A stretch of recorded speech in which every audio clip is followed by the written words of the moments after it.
In life, temptation never arrives loudly. It comes quietly, disguised as concern, wrapped in kindness, and justified as what you deserve. This is how love is tested, not by strangers, but by whispers close to the heart. Richard and Emma were not just husband and wife. They were companions in hardship.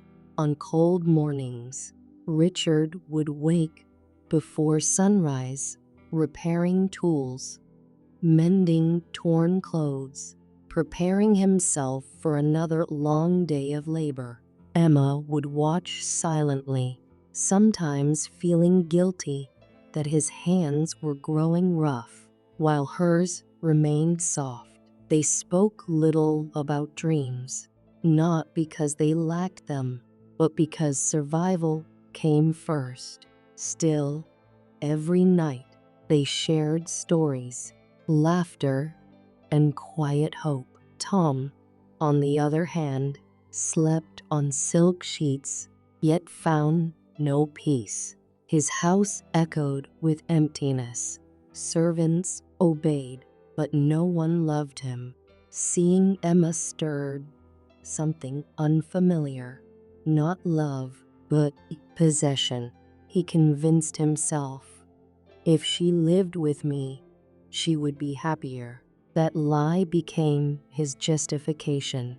Soon, villagers noticed Tom's interest. Some warned Emma gently, others envied her. Be careful, one woman whispered. Gold blinds even honest hearts. Emma nodded, but doubt is stubborn. Emma began feeling torn. She loved Richard. She truly did. But she also saw his exhaustion, the lines forming on his face. Is love supposed to hurt like this? She wondered. That thought haunted her. Richard noticed the change.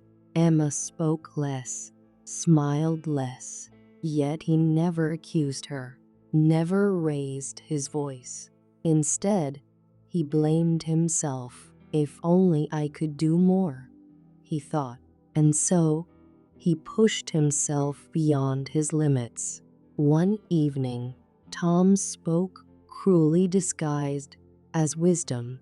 A man who loves, he said, does not allow his wife to suffer. If he cannot provide miracles, perhaps he is not meant to keep her. That sentence broke something inside Emma. That night, Emma cried openly. I don't want riches, she said. I just want certainty. Richard held her, feeling helpless. That night, he did not sleep. Under the vast sky, Richard prayed, not for wealth, but for truth. And truth answered him.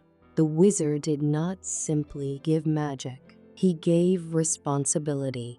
Power reveals who we truly are, the wizard warned. Richard listened carefully.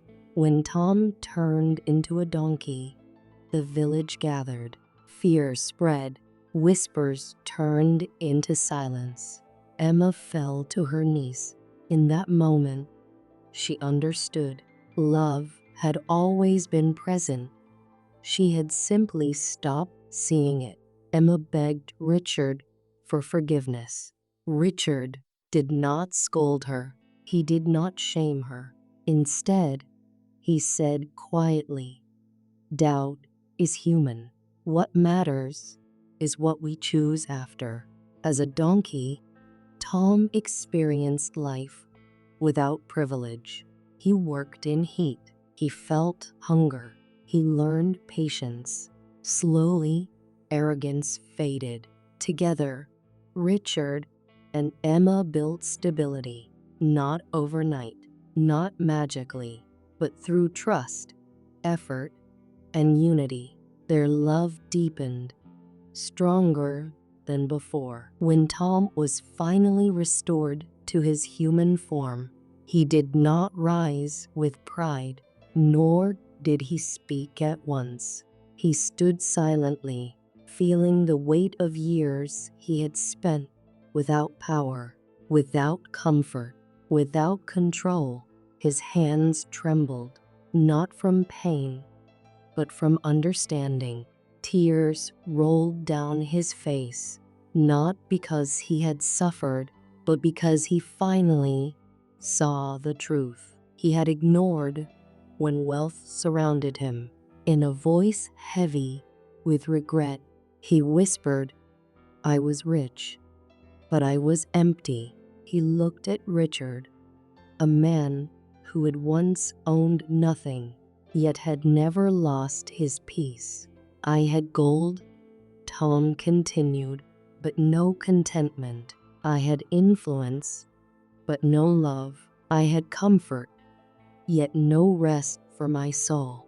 He lowered his head and said, "Standing beside you now, I realize I was poorer than you in every way that truly matters."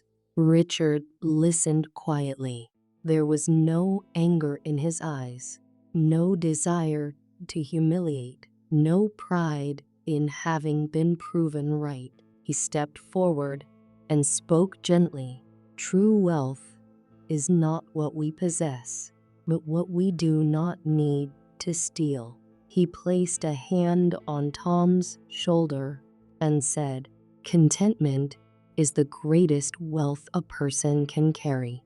When you have it, no gold can tempt you, and no desire can control you."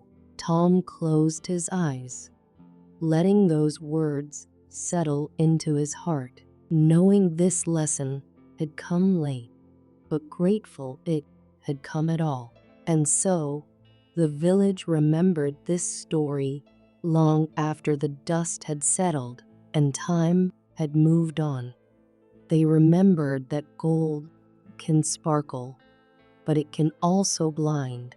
They remembered that words can sound kind, yet carry selfish intent. And most of all, they remembered that love, true love, does not shout, does not demand, and does not compete. Love endures. It waits through doubt. It survives temptation. It stands firm when everything else falls apart. Because love is not proven by the gifts we offer or the miracles we demand. Love is proven by the sacrifices we make, the patience we show, and the hardship we are willing to endure without losing our integrity. And that is the quiet power of true love.